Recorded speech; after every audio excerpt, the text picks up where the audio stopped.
মক্কার মানুষ নবীরে চতুর্দিকে বলে, ও মুহাম্মদ, তোমার আল্লাহ তোমারে ভুলে গেছে, তোমার আল্লাহ তোমারে ভুলে গেছে। নবীর চোখ দিয়ে একদিন দুই দিন নয় রে, 15 দিন নবী কানলো। আল্লাহ তার বন্ধুরে খুশি করার জন্য দুইটা কসম করে বলে, মা ওয়াদ্দাআকা রাব্বুকা ওয়া মা ক্বালা। আপনার রব আপনারে ভুলে নাই, আপনার রব আপনার প্রতি অসন্তুষ্ট হয় নাই। খেয়াল করে দেখেন, নবীর সুন্দর চেহারার কসম করে বলছে, নবীর কালো চুলের কসম করে আল্লাহ বলেন, মা ওয়াদ্দাআকা রাব্বুকা ওয়া মা ক্বালা। বন্ধু, আপনার রব আপনার প্রতি অসন্তুষ্ট হয় নাই, আপনার প্রতি রাগ করে নাই, আপনার প্রতি অসন্তুষ্ট হয় নাই। এটা বলে বন্ধু রে, বন্ধু খুশি করে দিল। আমার যুবক ভাইরা, এ দিলের কান লাগা শুনে, আল্লাহ সূরা দুহাটা নাজিল করে। প্রতিটা আয়াত যদি আপনি মনোযোগ সহকারে শুনেন এবং অর্থের দিকে যদি আপনি খেয়াল করেন, দেখবেন প্রতিটা আয়াত যেন তার বন্ধুরে খুশি করার জন্য আল্লাহ নাজিল করছে। সুবহান। আমার যুবক ভাইরা, আল্লাহ বলেন, মা ওয়াদ্দাআকা রাব্বুকা ওয়া মা ক্বালা। বন্ধু, আপনার রব আপনার প্রতি অসন্তুষ্ট হয় নাই। এরপর আল্লাহ কি বলে শুনেন, ওয়ালাল আখিরাতু খায়রুল লাকা মিনাল উলা ওয়ালা সাওফা ইউ'তিকা রাব্বুকা ফাতারদা। আল্লাহ বলেন, ওয়ালাল আখিরাতু খায়রুল লাকা মিনাল উলা। আপনাকে আমি দুনিয়ার জমিনে যা দিলাম, পরবর্তী মানে পরকালে আপনার জন্য আমি কোটি কোটি কোটি গুণ বেশি বরাদ্দ রাখছি। আমার যুবক ভাইরা, ওয়ালাল আখিরাতু খায়রুল লাকা মিনাল উলা, এই আয়াতের অর্থটার দিকে আমাদের একটু খেয়াল করা দরকার। যেই মালিক দুনিয়া বানাইলো, যেই মালিক দুনিয়া সাজাইলো, সেই মালিক বলেন, ওয়ালাল আখিরাতু খায়রুল লাকা মিনাল উলা। দুনিয়া কিছুই না, দুনিয়া কিছুই না বন্ধু, দুনিয়া কিছুই না। এর থেকে কোটি কোটি কোটি কোটি গুণ বেশি আপনার জন্য আমি আল্লাহ বরাদ্দ রাখছি। পরকালে আপনার জন্য নিয়ামত রাখছি। জোরে কোন সুবহানাল্লাহ। তার মানে কি বোঝা গেল, ওয়ালাল আখিরাতু খায়রুল লাকা মিনাল উলা। দুনিয়া কিছুই নয় গো। আল্লাহ নিজেই তার বন্ধুরে বলে, দুনিয়া কিছুই না, আমি তো আপনার জন্য পরকালে বন্ধু বেশি রাখছি। বন্ধু, আপনি ঘাবড়াইবেন না। মানুষ আপনারে বলে আমি আপনারে ভুলে গেছি। না বন্ধু, আমি আপনারে ভুলি নাই, আপনারে ভুলতে আমি পারি না। কেন গো নবী, কি শুরু করলেন ভাই? ওয়াজটা ছেড়ে দিতাম, খুব খারাপ লাগতেছে আপনাদের না? আপনারা পরিবেশ তো রাখতেছেন। এখানে যদি কথা বলেন বৈশা, তা আমি ওয়াজ ছেড়ে দিব তো। এমনি বিরক্ত করতেছেন, উপরে ছায়া থাকেন, হিদিকে কেন এগুলো করতেছেন কেন? আপনারা বলেন আমি ছেড়ে দিই, আমার ডাবল সুবিধা।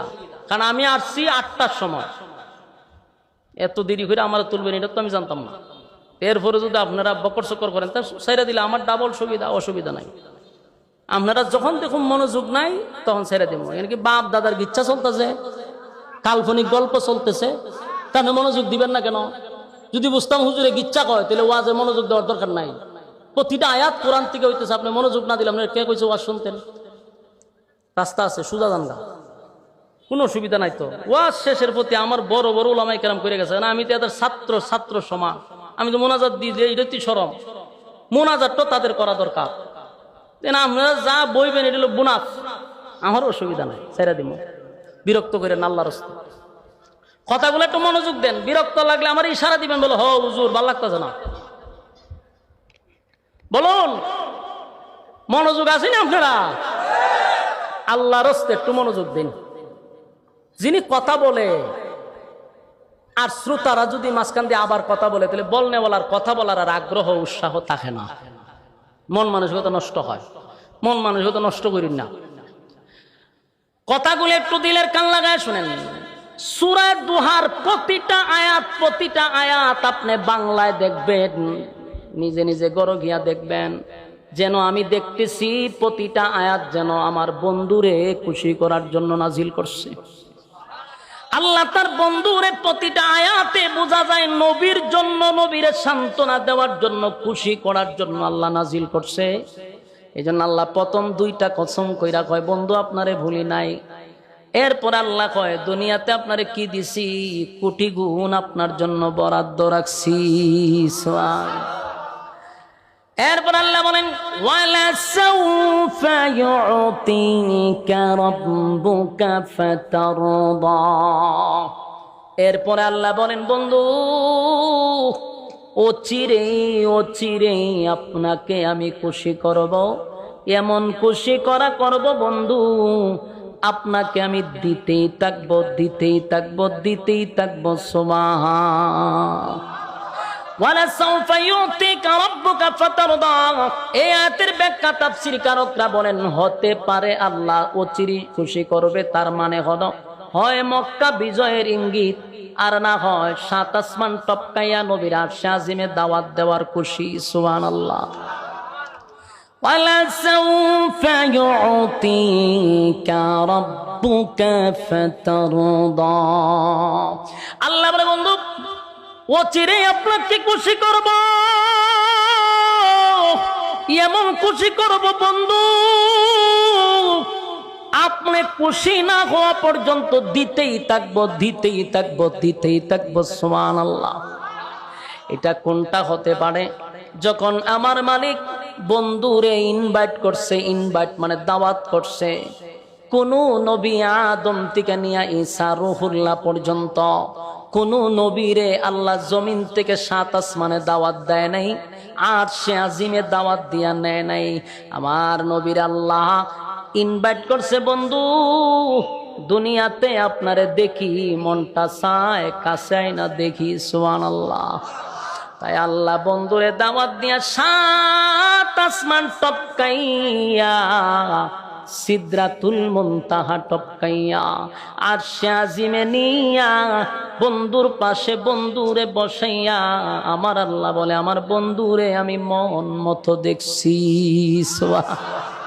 যেদিন বন্ধু চলে আসবে আল্লাহ বলছিল বন্ধু জান্নাত দেখাইলাম, জাহান্নাম দেখলেন গো, জান্নাত দেখলেন, জাহান্নাম দেখলেন, জান্নাত দেখলেন, জাহান্নাম দেখলেন, সব দেখাইলাম, আমার সঙ্গে কথা বললেন। আপনার কি কোনো চাওয়া পাওয়া আছে বন্ধু বলেন, বিদায়ের সময় আপনাকে কিছু হাদিয়া দিব। আল্লাহর নবী বলেন মালিক এত আনন্দ কোথায় রাখবো, সাত আসমান টপকাইয়া আর সাজিমে আইনা আপনার সঙ্গে সাক্ষাৎ, জান্নাত জাহান্নাম আমি ভ্রমণ করলাম, এত আনন্দ বলেন না কোথায় রাখবো। তবে মনটার মধ্যে এক ছোট্ট একটা কষ্ট লইয়া দুনিয়ায় যাব। আল্লাহ কয় বন্ধু কি এমন কষ্ট লইয়া দুনিয়ায় যাবেন? আল্লাহর কাছে বন্ধু তখন বলে মালিক সাত আসমানে আমারে উঠাইলেন, কথা বললাম, জান্নাত জাহান্নাম দেখলাম, আমার গুনাহগার উম্মতের কপালে কি আর মেরাজ হবে? সুবহানাল্লাহ। এ আশিক রাসূল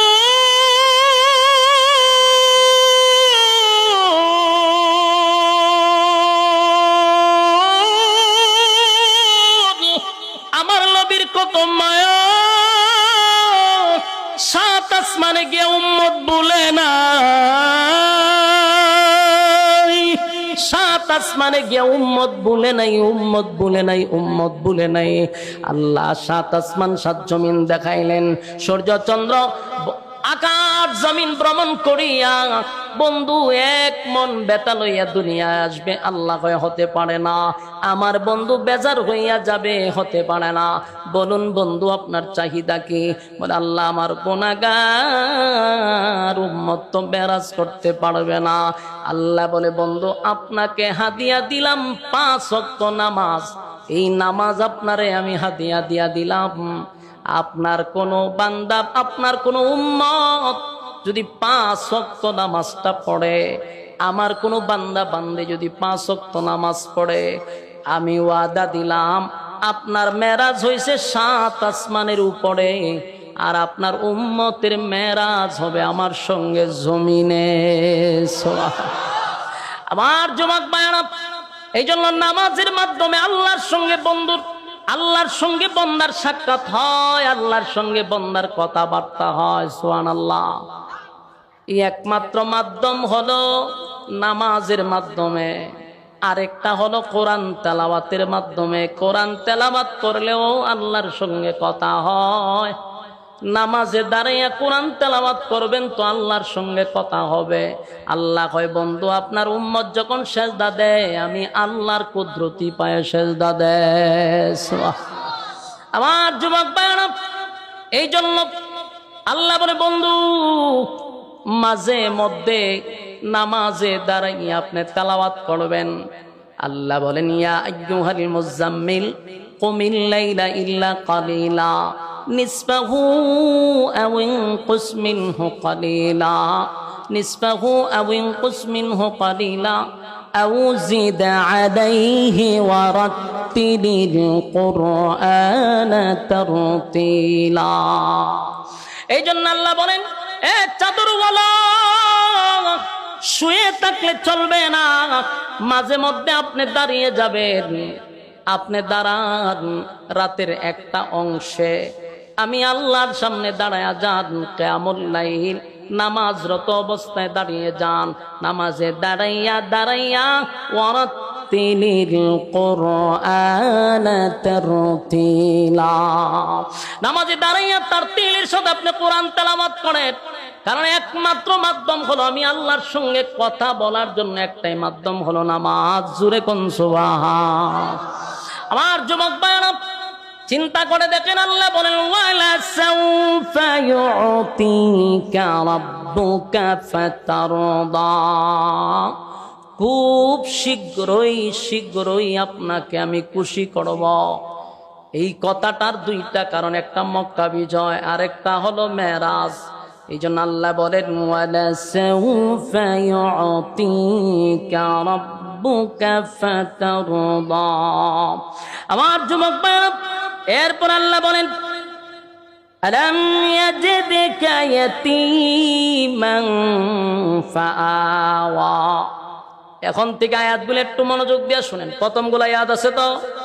দুইটা কসম, ওয়াদ-দুহা ওয়াল-লাইলি ইযা সাজা, নবীর সুন্দর চেহারার কসম, নবীর কালো চুলের কসম। মা ওয়াদ্দাকা রাব্বুকা ওয়া মা ক্বালা, বন্ধু আপনাকে বলি নাই, ওয়ালাল আখিরাতু খায়রুল লাকা মিনাল উলা, বন্ধু দুনিয়ার থেকে পরবর্তী সময় আপনার জন্য আমি বেশি বরাদ্দ রাখছি।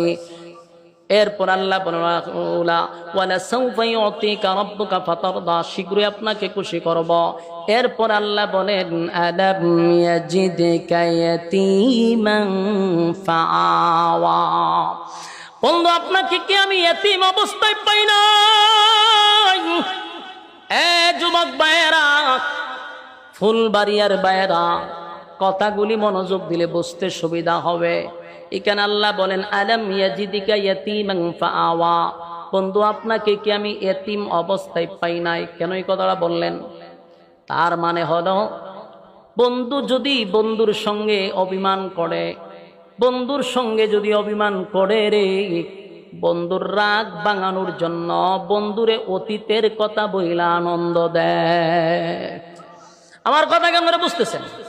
মনে করেন দুই বন্ধুর মাঝে মধ্যে দ্বন্দ্ব লাগেনি, এক বন্ধু আর এক বন্ধুরে খুশি করার জন্য অতীতের কথা বলে, তোর যে সময় কিছু ছিল না, আমি কি তোরে দেই নাই? তোরে টাকা দিছি, ব্যবসা করার জন্য টাকা দিছি। বন্ধু তোর মোবাইল ছিল না, আমি তোরে মোবাইল কিনা দিছি। বন্ধু তোর অমুক জায়গায় মারতো ছিল, আমি গিয়ে বাঁচাইছি। হয়নি? কেন বলে? তারে খুশি করতে চাই, দেখ আমি তোর লাগে কত কিছু করছি, ভুলে গেছি কেমনে, তোর সব বিপদে আমি ছিলাম। এগুলা বইলা বন্ধুরা আনন্দিত করে। ঠিক প্রতিটা আয়াত আল্লাহ কি সুন্দর করে তার বন্ধুর রাগ ভাঙাইছে, চিন্তা করছে। আল্লাহ কয়, আলাম ইয়াজিদকা ইয়াতীমান ফাআওয়া, বন্ধু আপনাকে এতিম অবস্থায় আমি পাইছিলাম, তখন তো আপনারে ভুলি নাই, আর এখন বুঝি বইলা যাবো। আমার বন্ধু আপনি ইতিম ছিলেন, আপনার মা নাই বাবা নাই, আমি আল্লাহ তখন আপনারে ভুলি নাই। এরপর আল্লাহ বলেন ওয়াজাদাকা দাল্লান ফাহাদা। আল্লাহ বলে বন্ধু পথ হারা অবস্থায় ছিলেন, আমি আপনারে পথ দেখাইয়া দিছি।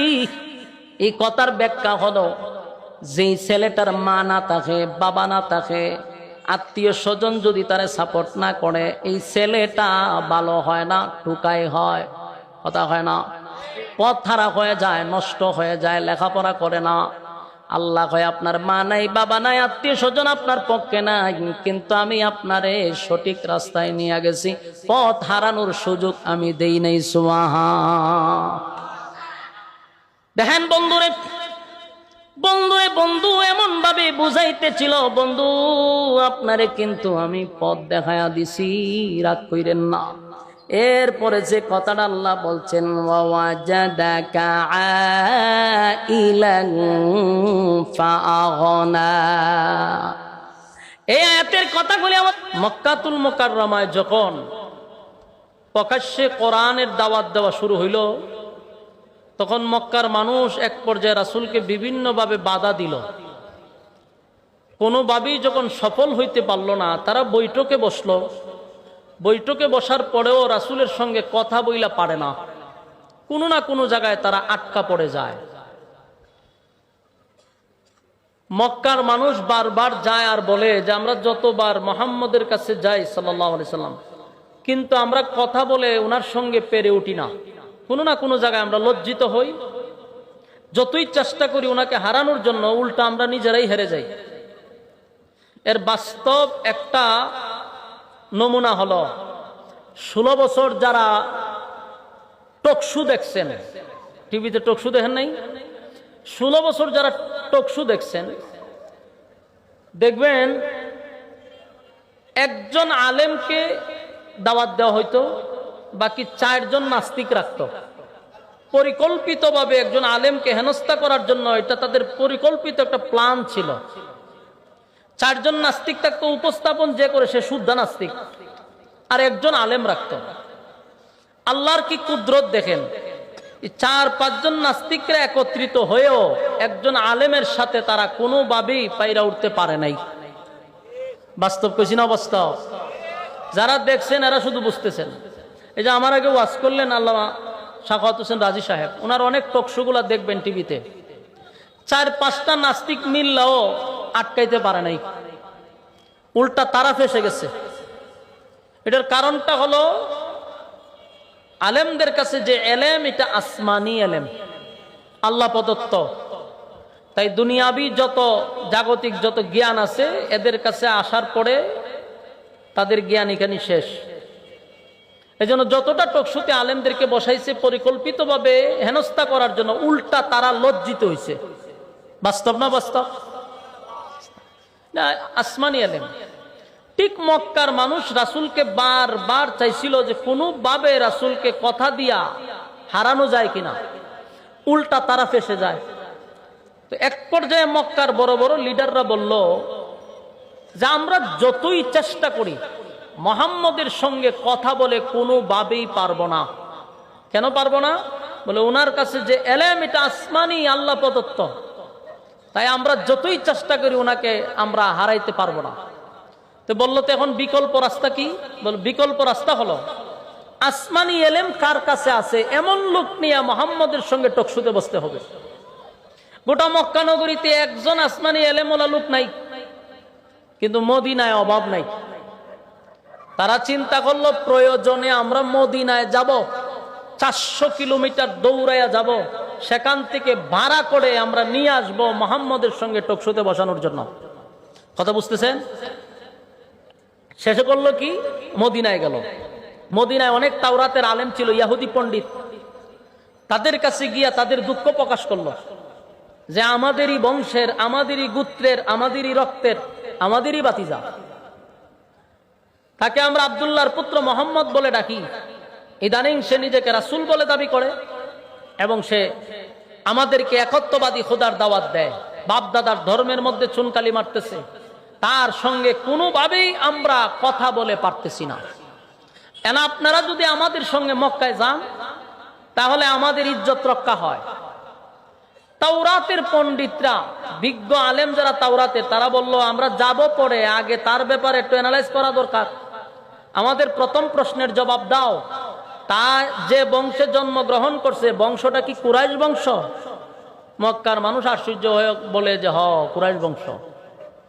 তার বাবার নাম কি আব্দুল্লাহ ছিল? বলে হ, আব্দুল্লাহ ছিল। মার নাম কি আমেনা ছিল? বলে হ, আমেনা ছিল। আব্দুল মুত্তালিব কি তার দাদার ছিল? বলে হ। একে একে সব কথায় এই পণ্ডিতই বলা শুরু করছে। মক্কার থেকে যারা আসছিল এরা চিন্তা করে গেল যে আমরা তো কিছুই বলি না, একে একে তো সব বলা শুরু করে দিছে। শেষে তাওরাতের পণ্ডিতরা বলল যে আমাদের যাওয়ার দরকার নাই, আমাদের আর যাওয়া লাগবে না, আমরা 3টা প্রশ্ন বইলা দেই। এই 3 প্রশ্নের জবাব যদি উনি দিতে পারে তাহলে আমরাই তোমাদেরকে বলে দিলাম তোমরা চোখ বন্ধ করে ওনার কালেমা পড়ে ঈমান আনবা। আসেনি সুবহানাল্লাহ? কে বলছে? তাওরাতের আলেম যারা ছিল, পণ্ডিত। এই পণ্ডিতরা বলতেছে যদি উনি 3 প্রশ্নের জবাব দিতে পারে তোমরা চোখ বন্ধ করে ওনার ধর্ম গ্রহণ করো। কারণ এই 3 প্রশ্নের জবাব সেই দিতে পারবে যিনি আল্লাহর পক্ষ থেকে পাঠানো পয়গম্বর। উনি ছাড়া, নবী রাসূল ছাড়া এই 3 প্রশ্নের জবাব পৃথিবীর কেউ দিতে পারবে না। সুবহানাল্লাহ। মক্কাতে যারা গেছিল এরা কণ্ঠ নরম হয়ে গেছে, মন ভাঙে গেছে। যে বহু স্বপ্ন ছিল এখান থেকে হায়ার করে নিয়ে টকশোতে বসাবো মুহাম্মদকে হারানোর জন্য। উল্টা তারা আরো বলতেছে যে আমাদের যাওয়ার দরকার নেই। ভারাক্রান্ত মন নিয়ে তারা 400-450 কিলোমিটার থেকে দৌড়ে আবার মক্কায় আসছে। আইসা এখন আবার একটা বড় দল গঠন করছে, ওইরা রাসূলের কাছে গেছে। গিয়া ঠান্ডা মাথায় রাসূলের সামনে বলতেছে যে আব্দুল্লাহর পুত্র মুহাম্মদ সাল্লাল্লাহু আলাইহি ওয়াসাল্লাম, আমরা তো তোমাদেরই, আমরা তো একই বংশের, তুমি তো আমাদের রক্তের, তুমি আমাদের ভাতিজা। আমরা চাই না তোমার সাথে দ্বন্দ্ব করতে, আমরা চাই তোমার সাথে মিলেমিশে চলতে। তবে তুমি যদি আমাদের 3 প্রশ্নের জবাব দিতে পারো তা আমরা তোমারে ওয়াদা দিলাম আমরা কালেমা পড়া ঈমান আনব। কথাগুলো একটু মনোযোগ দিয়ে শুনেন। বলতেছে তুমি যদি 3 প্রশ্নের জবাব দেও তাহলে আমরা ওয়াদা করতেছি কালেমা পড়বো। রাসূল চিন্তা করলো যেই লোকগুলো আমার সামনে আসছে এগুলো সব মক্কার মাতা, বড় বড় লিডার। এরা যদি কালেমা পড়ে তাহলে আমার দিনের দাওয়াত দিতে আর কোনো বাধা থাকবে না। রাসূল এতটা আনন্দিত হয়েছে, বললেন কোনো অসুবিধা নাই, 3 প্রশ্নের জবাব আমি আপনাদেরকে আগামী কালকেই বলে দিব। তারা 3 প্রশ্ন করলো, রাসূল বলেন জবাব আগামী কালকে নিবেন। তারা চলে গেছে। রাসূলের ধারণা হলো সকালে জিবরাইল আসে, বিকালে আসে, সন্ধ্যায় আসে, সবসময় তো জিবরাইল আমার কাছে আসে। 3 প্রশ্ন বললে আল্লাহর পক্ষ থেকে জবাব আসবে, তাদেরকে বলে দিব, শেষ। কিন্তু ঘটনাক্রমে এদিন সকালেও না, বিকালেও না, রাত্রেও না, জিবরাইলই আসে নাই। রাসূল টেনশনে পড়ে গেছে। পরের দিন আবার এই দল আসছে রাসূলের কাছে, আয়েশা বলল আমাদের প্রশ্নের উত্তর কোথায়? রাসূল বললেন আজকেও হবে না, আগামীকালকে। তারা চলে গেল। আগামীকালের এই ভিতরেও জিবরাইল আসে নাই। দ্বিতীয় দিন তারা আসলো, রাসূল বললেন আজকেও হবে না, আগামীকালকে। তারা চলে গেছে, কিন্তু এদিনও জিবরাইল আসে নাই। 3 দিন, 4 দিন, 5 দিন, 6 দিন জিবরাইল আসে না, জবাবও দিতে পারে না। এখন বলুন তো দেখি, মক্কার মানুষ তো এমনি রাসূলের বিরুদ্ধে, এখন সমালোচনা বাড়বো না কমবো? আপনারা আমার কথা তো বুঝেন ভাই সাহেব। আপনারা যদি বালা না লাগে চুপ করে আপনারা উঠি যান, আমার কোনো অসুবিধা নাই। আমার ওয়াজ যারা শুনবো 5 জন হলে এনাফ। ইয়া তো লোক দরকার নাই, বইয়া বইয়া কক কক কক কক কক করবেন, তাহলে তো লাভ নাই। অল্প মানুষ তাও কিন্তু মনোযোগ দিয়ে শুনেন, একটা কথাও কোরআনের বাহিরে বলবো না ইনশাআল্লাহ। কিন্তু মনোযোগ না দিলে আমি যে শানে নজরুল বর্ণনা করতেছি তে লাভ হইব কি? সামনের আলোচনা কেমনে করুন যদি এই জায়গাটা না বুঝেন? প্রত্যেকটা আলোচনার মেইন ফাউন্ডেশন হলো তার ভূমিকা। ভূমিকায় যত মনোযোগ দিবেন সামনের আলোচনা আপনার মাথায় অটোমেটিক ঢুকবে। ফাউন্ডেশনই যদি ঠিক না থাকে তো উপরে উঠতে পারবেন নি, পড়ে যাইবেন। এজন্য মনোযোগ দিয়ে শুনতে হইব। এখন দেখেন 6 দিন হয়ে গেছে, সমালোচনা বাড়ছে না কমছে? এই লোকগুলা হয় দেখছ, আমরা তো প্রথমেই বলছিলাম যে আমরার বাপ দাদার ধর্মের মধ্যে সে চুনকালি দিতেছে, সে 3 প্রশ্নের জবাব দিতেও পারলো না, সে নবীও না, নাউজুবিল্লাহ। এত সমালোচনা শুরু করছে, রাস্তাঘাটে, দোকান পাটে, গ্রামে গঞ্জে, শহরে বন্দরে, সব জায়গায় শুরু হয়ে গেল বিরোধিতা, শুরু হয়ে গেল সমালোচনা। সমালোচনা কারে কয়? জিবরাইল আসা বন্ধ। এখন মানুষ বলা বলি করতে লাগলো, দেখছ মোহাম্মদের আল্লাহ মোহাম্মদ রে ভুইল্লা গেছে। আপনারা এলাকার নাউজুবিল্লাহ আসেনি তো, এটি কোন সময় কোন কেউ মারা গেলে আমি তো জানি না, হইতে তো পারে, এক জায়গার এক নিয়মও থাকতে পারে যে কেউ ঠাডা ভুইরা মরলে নাউজুবিল্লাহ বলেন। ভাই এই জায়গাত নাউজুবিল্লাহ হইতেইব তো হা না কইেন। এরা কি বলতেছে যে মোহাম্মদের আল্লাহ মোহাম্মদকে ভুইলা গেছে, নাউজুবিল্লাহ। এটা তাদের ধারণা। আর রাসূলের একজন চাচি ছিল, উম্মে জামিল, আবুল লাহাবের বউ। হে কয় মোহাম্মদের কাছে একটা শয়তান আসতো, এখন আর আয় না, নাউজুবিল্লাহ। কত বড় বেয়াদব মহিলা, খুব বেয়াদব। এই মহিলা কাটা গায়ে লবণ দিছে। এমনিতেই রাসূলের মনে অনেক কষ্ট, এত কষ্ট যে আজকে 15 দিন হয়ে গেল কোরআন নাজিল হয় না। রাসূলের মনে অনেক কষ্ট, চতুর্দিক দিয়ে সমালোচনা নবীর কানে আসতেছে। আবার কাটা গায়ে লবণ দিল আপন চাচি। মানুষ বলা বলি করতে লাগলো মোহাম্মদের আল্লাহ মোহাম্মদ রে ভুইলাই গেছে। এটা রাসূলের কলিজায় দারুণ আঘাত লাগছে। রাসূলের চোখ দিয়া পানি পড়া শুরু হয়েছে। রাসূল নিজেও কান্দে, আর কতক্ষণ পরে পরে হালে আসমানের দিকে তাকায়, রে জিবরাইল সকালে আসতি, বিকালে আসতি, এখন আসোস না কেন? রাসূল কাঁদতেছে কষ্টে। এক পর্যায়ে রাসূল বলতে লাগলো, কান্দে আর কয়, আল্লাহ আপনি কি সত্যি আমারে ভুইলা গেছেন? আল্লাহ আমি কি অপরাধ করছি যে আপনি কোরআন নাজিল করতেছেন না? কি আপনি কেন জিবরাইলকে পাঠাচ্ছেন না?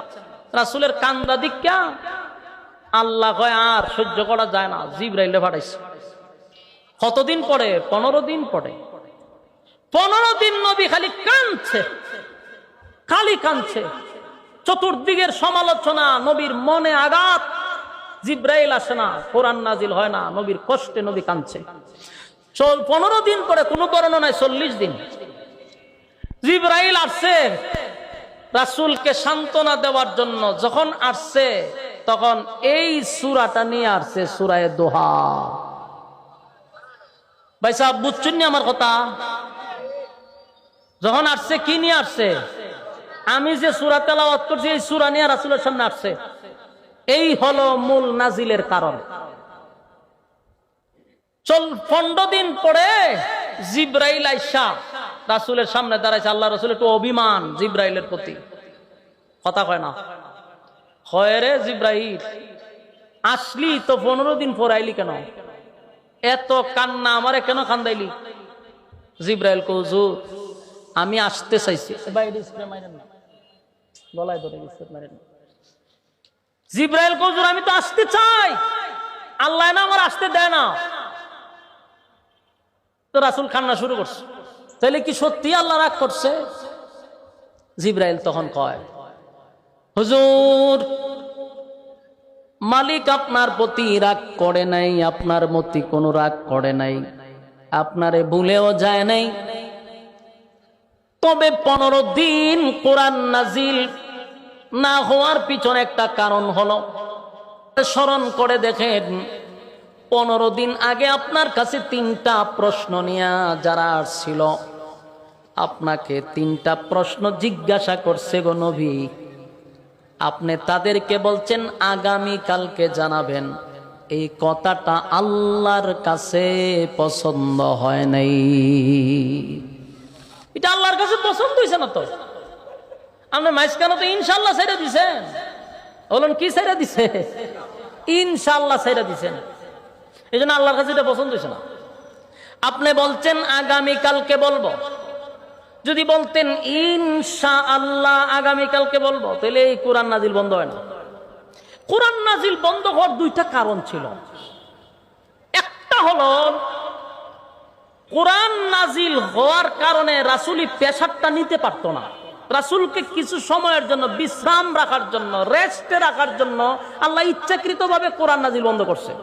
মূলত ছিল নবীকে একটু রেস্টে রাখার জন্য, কারণ কোরআন এটা মারাত্মক লোড, যেটা নবী বহন করতে কষ্ট হইতো, আল্লাহ রেস্টে রাখছিল। আরেকটা হলো উম্মতকে শিখানোর জন্য যে জীবনে আর কোনোদিন তোরা ইনশাআল্লাহ বলবি না। আমার কথা বুঝতেছেন?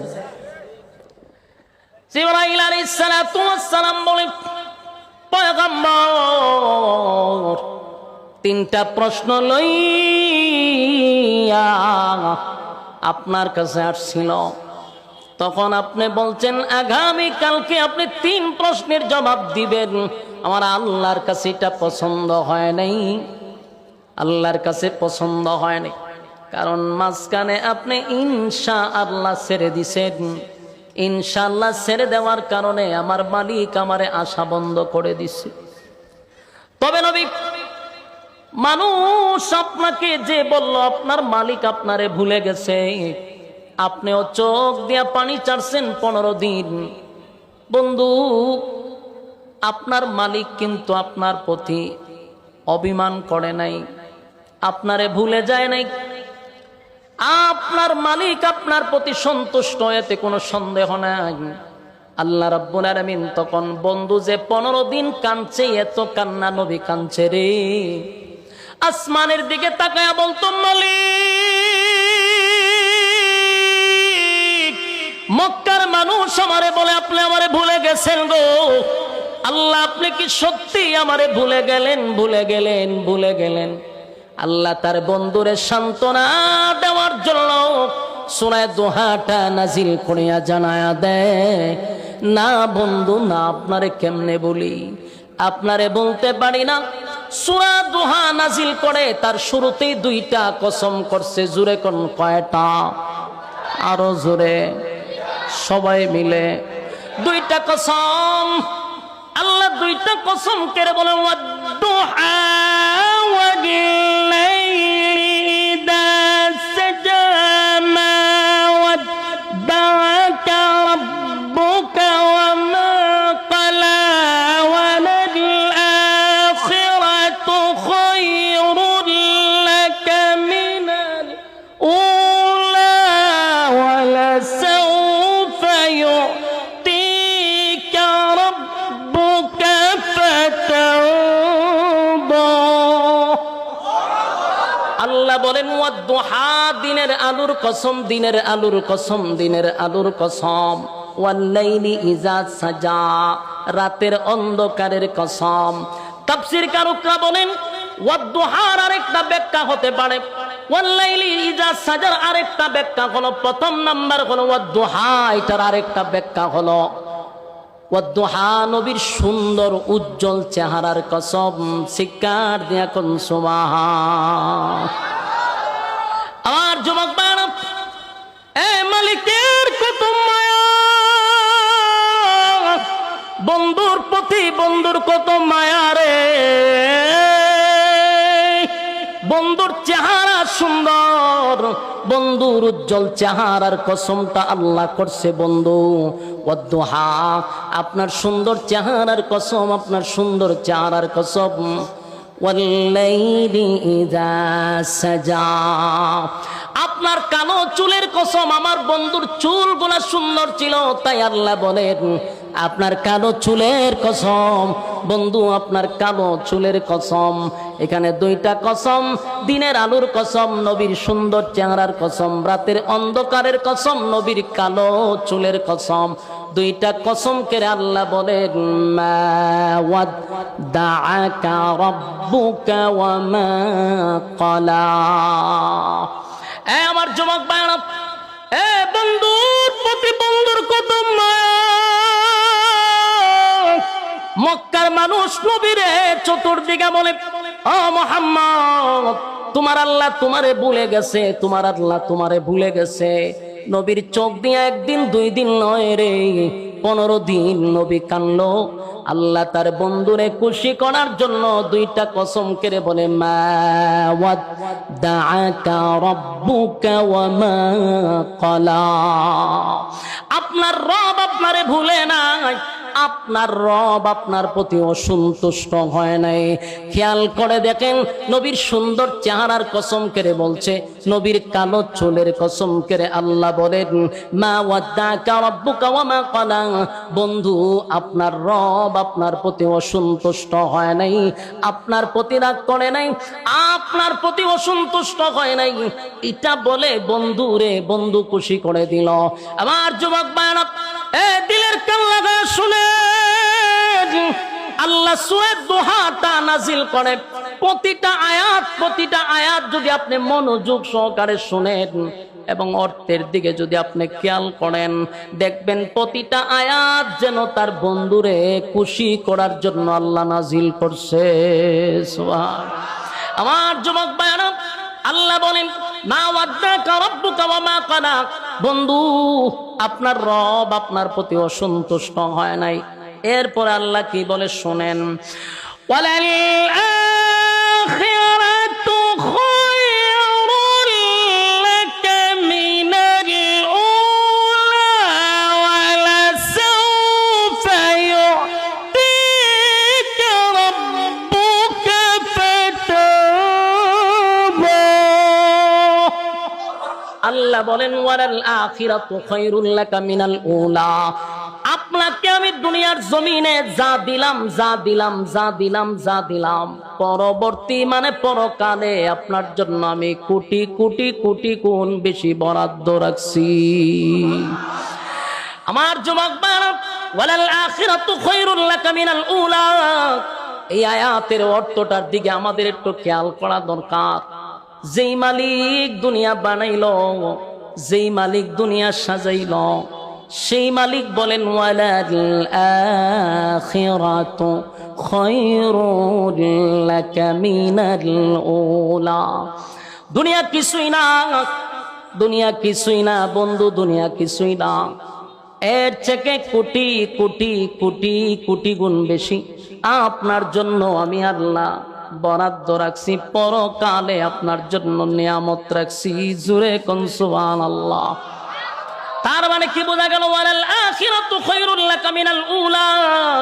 দুনিয়া কিছুই নয় গো। আল্লাহ নিজেই তার বন্ধুরে বলে, দুনিয়া কিছুই না, আমি তো আপনার জন্য পরকালে বন্ধু বেশি রাখছি। বন্ধু, আপনি ঘাবড়াইবেন না। মানুষ আপনারে বলে আমি আপনারে ভুলে গেছি। না বন্ধু, আমি আপনারে ভুলি নাই, আপনারে ভুলতে আমি পারি না। কেন গো নবী, কি শুরু করলেন ভাই? ওয়াজটা ছেড়ে দিতাম। খুব খারাপ লাগতেছে আপনাদের না? আপনারা পরিবেশ তো রাখতেছেন। এখানে যদি কথা বলেন বৈশা, তা আমি ওয়াজ ছেড়ে দিব তো। এমনি বিরক্ত করতেছেন, উপরে ছায়া থাকেন, হিদিকে কেন এগুলো করতেছেন কেন? আপনারা বলেন আমি ছেড়ে দিই, আমার ডাবল সুবিধা। কারণ আমি আসছি 8টার সময়, এত দেরি করে আমার তুলবেন এটা তো আমি জানতাম না। এরপরে যদি আপনারা বকর চকর করেন, তা ছেড়ে দিলে আমার ডাবল সুবিধা, অসুবিধা নাই। আপনারা যখন দেখুন মনোযোগ নাই তখন ছেড়ে দিব। এখানে বাপ দাদার গিচ্ছা চলতেছে, কাল্পনিক গল্প চলতেছে, তাহলে মনোযোগ দিবেন না কেন? যদি বুঝতাম হুজুরে গিচ্ছা কয়, তাহলে ওয়াজে মনোযোগ দেওয়ার দরকার নাই। প্রতিটা আয়াত কোরআন থেকে হইতেছে, আপনি মনোযোগ না দিলে আপনার কে কইছে ওয়াজ শুনতেন? রাস্তা আছে, সুজা জানগা, কোনো অসুবিধা নাই তো। ওয়াজ শেষের প্রতি আমার বড় বড় ওলামায়ে কেরাম করে গেছে না, আমি তো এদের ছাত্র সমান। আমি তো মোনাজাত দিই যে এটা তুই শরম, মোনাজাতটা তাদের করা দরকার। আপনারা যা বইবেন এটা হলো বুনাফ, আমার অসুবিধা নাই, ছেড়ে দিব। বিরক্ত করেন আল্লাহর রাস্তা। কথাগুলো একটু মনোযোগ দেন। বিরক্ত লাগলে আমার ইশারা দিবেন, বলো হ হুজুর ভাল লাগতেছে না, বলুন। মনোযোগ আছে না আপনারা? আল্লাহর রাস্তায় একটু মনোযোগ দিন। যিনি কথা বলে আর শ্রোতারা যদি মাঝখান দিয়ে আবার কথা বলে, তাহলে বলনেওয়ালার কথা বলার আর আগ্রহ উৎসাহ থাকে না, মন মানসিকতা নষ্ট হয়। মন মানসিকতা নষ্ট করিন না। কথাগুলো একটু দিলের কান লাগায় শুনেন। সূরা দুহার প্রতিটা আয়াত আপনি বাংলায় দেখবেন, নিজে নিজে গড় গিয়া দেখবেন, যেন আমি দেখতেছি প্রতিটা আয়াত যেন আমার বন্ধুরে খুশি করার জন্য নাজিল করছে। আল্লাহ তার বন্ধুরে প্রতিটা আয়াতে বোঝা যায় নবীর জন্য, নবীরে সান্ত্বনা দেওয়ার জন্য, খুশি করার জন্য আল্লাহ নাজিল করছে। এই জন্য আল্লাহ প্রথম দুইটা কসম কইরা কয় বন্ধু আপনারে ভুলি নাই। এরপর আল্লাহ কয় দুনিয়াতে আপনারে কি দিছি, কোটি গুণ আপনার জন্য বরাদ্দ রাখছি। এরপর আল্লাহ বলেন ওয়ালা সাউফা ইউতিকা রাব্বুকা ফাতারদা। এরপর আল্লাহ বলেন বন্ধু অচিরে আপনাকে আমি খুশি করব, এমন খুশি করব বন্ধু আপনাকে আমি দিতেই থাকবো সুবহান।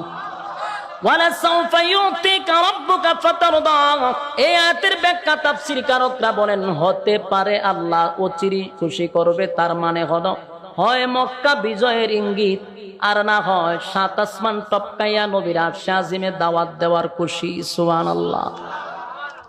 ওয়ালা সাউফা ইউতিকা রাব্বুকা ফাতারদা। আল্লাহ বলে বন্ধু অচিরেই আপনাকে খুশি করব,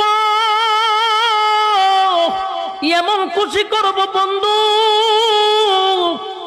আপনি খুশি না হওয়া পর্যন্ত দিতেই থাকবো সুবহানাল্লাহ।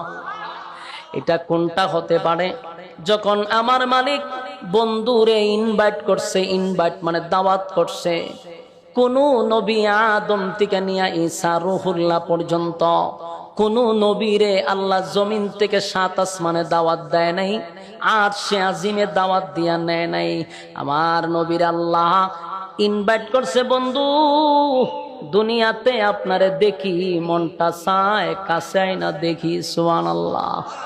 তাই আল্লাহ বন্ধুরে দাওয়াত দিয়া সাত আসমান টপকাইয়া, সিদরাতুল মুনতাহা টপকাইয়া, আরশে আজিমে নিয়া বন্ধুর পাশে বন্ধুরে বসাইয়া আমার আল্লাহ বলে আমার বন্ধুরে আমি মন মতো দেখছি। যেদিন বন্ধু চলে আসবে আল্লাহ বলছিল বন্ধু জান্নাত দেখাইলাম, জাহান্নাম দেখলেন গো, জান্নাত দেখলেন, জাহান্নাম দেখলেন, জান্নাত দেখলেন, জাহান্নাম দেখলেন, সব দেখাইলাম, আমার সঙ্গে কথা বললেন। আপনার কি কোনো চাওয়া পাওয়া আছে বন্ধু বলেন, বিদায়ের সময় আপনাকে কিছু হাদিয়া দিব। আল্লাহর নবী বলেন মালিক এত আনন্দ কোথায় রাখবো? সাত আসমান টপকাইয়া আর সাজিমে আইনা আপনার সঙ্গে সাক্ষাৎ, জান্নাত জাহান্নাম আমি ভ্রমণ করলাম, এত আনন্দ বলেন না কোথায় রাখবো? তবে মনটার মধ্যে এক ছোট্ট একটা কষ্ট লইয়া দুনিয়ায় যাব। আল্লাহ কয় বন্ধু কি এমন কষ্ট লইয়া দুনিয়ায় যাবেন? আল্লাহর কাছে বন্ধু তখন বলে মালিক সাত আসমানে আমারে উঠাইলেন, কথা বললাম, জান্নাত জাহান্নাম দেখলাম, আমার গুনাহগার উম্মতের কপালে কি আর মেরাজ হবে? সুবহানাল্লাহ। এ আশিক রাসূল,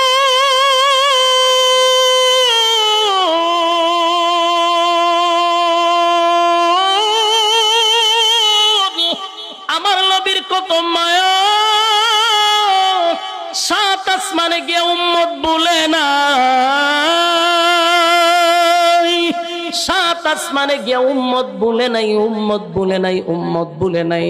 আল্লাহ সাত আসমান সাত জমিন দেখাইলেন, সূর্য চন্দ্র আকাশ জমিন ভ্রমণ করিয়া বন্ধু এক মন বেতা লইয়া দুনিয়ায় আসবে। আল্লাহ কয় হতে পারে না, আমার বন্ধু বেজার হইয়া যাবে, হতে পারে না। বলুন বন্ধু আপনার চাহিদা কি? বলে আল্লাহ আমার গুনাহগার উম্মত তো বেরাজ করতে পারবে না। আল্লাহ বলে বন্ধু আপনাকে হাদিয়া দিলাম 5 ওয়াক্ত নামাজ, এই নামাজ আপনারে আমি হাদিয়া দিয়া দিলাম। আপনার কোনো বান্দা, আপনার কোনো উম্মত যদি 5 ওয়াক্ত নামাজটা পড়ে, আমার কোনো বান্দা বান্দে যদি 5 ওয়াক্ত নামাজ পড়ে, আমি ওয়াদা দিলাম আপনার মেরাজ হইছে 7 আসমানের উপরে, আর আপনার উম্মতের মেরাজ হবে আমার সঙ্গে জমিনে। আমার যুবক ভাইরা, এই জন্য নামাজের মাধ্যমে আল্লাহর সঙ্গে বন্দার সাক্ষাৎ হয়, আল্লাহর সঙ্গে বন্দার কথাবার্তা হয়। সুবহানাল্লাহ।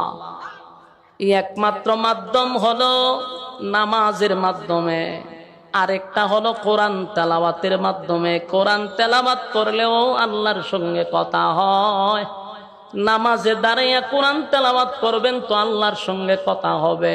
আল্লাহ কয়, বন্ধু আপনার উম্মত যখন সেজদা দেয় আমি আল্লাহর কুদরতি পায়ে সেজদা দেয়। আমার যুবক ভাইরা, এই জন্য আল্লাহ বলে, বন্ধু মাঝে মধ্যে নামাজে দাঁড়াইয়া আপনি তেলাওয়াত করবেন। আল্লাহ বলেন, ইয়া আইয়ুহাল মুযাম্মিল কুমিল লাইলা ইল্লা কালিলা নিসফাহু আও ইনকুস মিনহু কালিলা নিসফাহু আও ইনকুস মিনহু কালিলা আও জিদ আলাইহি ওয়ারাত্তিলিল কুরআনা তারতিলা। এই জন্য আল্লাহ বলেন, এ চাদরওয়ালা শুয়ে থাকলে চলবে না, মাঝে মধ্যে আপনি দাঁড়িয়ে যাবেন।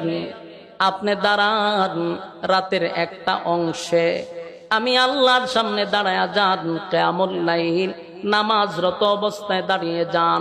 নামাজে দাঁড়াইয়া ওয়ারাত্তিলিল কুরআনা তারতিলা, নামাজে দাঁড়াইয়া তারতিলের সাথে আপনি কোরআন তেলাওয়াত করেন। কারণ একমাত্র মাধ্যম হলো আমি আল্লাহর সঙ্গে কথা বলার জন্য, একটাই মাধ্যম হলো নামাজ। জোরে কোন সুবহান। আমার যুবক ভাইরা, চিন্তা করে দেখেন, আল্লাহ বলেন, ওয়ালা সাউফা ইউতিকা রাব্বুকা ফাতারদা, খুব শীঘ্রই আপনাকে আমি খুশি করব। এই কথাটার দুইটা কারণ, একটা মক্কা বিজয় আর একটা হলো মেরাজ। এই জন্য আল্লাহ বলেন, ওয়ালা সাউফা ইউতিকা রাব্বুকা ফাতারদা। আমার যুবক ভাইরা, এরপর আল্লাহ বলেন, আলাম ইয়াজিদকা ইয়াতীমান ফাআওয়া। এখন থেকে আয়াতগুলো একটু মনোযোগ দিয়ে শুনেন। প্রথমগুলো আয়াত আছে তো, দুইটা কসম, ওয়াদ-দুহা ওয়াল-লাইলি ইযা সাজা, নবীর সুন্দর চেহারার কসম, নবীর কালো চুলের কসম। মা ওয়াদ্দাকা রাব্বুকা ওয়া মা ক্বালা, বন্ধু আপনাকে বলি নাই। ওয়ালাল আখিরাতু খায়রুল লাকা মিনাল উলা, বন্ধু দুনিয়ার থেকে পরবর্তী সময় আপনার জন্য আমি বেশি বরাদ্দ রাখছি। এরপর আল্লাহ বলেন, ওয়ালা সাউফা ইউতিকা রাব্বুকা ফাতারদা, শীঘ্রই আপনাকে খুশি করব। এরপর আল্লাহ বলেন, আলাম ইয়াজিদকা ইয়াতীমান ফাআওয়া, বন্ধু আপনাকে কি আমি ইতিম অবস্থায় পাই নাই? এ যুবক ভাইয়েরা, ফুলবাড়িয়ার ভাইয়েরা, কথাগুলি মনোযোগ দিলে বুঝতে সুবিধা হবে। এখানে আল্লাহ বলেন, আলাম ইয়াজিদকা ইয়াতীমান ফাআওয়া, বন্ধু আপনাকে কি আমি ইতিম অবস্থায় পাই নাই? কেন এই কথাটা বললেন? তার মানে হলো, বন্ধু যদি বন্ধুর সঙ্গে অভিমান করে, বন্ধুর সঙ্গে যদি অভিমান করে রে, বন্ধুর রাগ ভাঙানোর জন্য বন্ধুরে অতীতের কথা বইলা আনন্দ দেয়।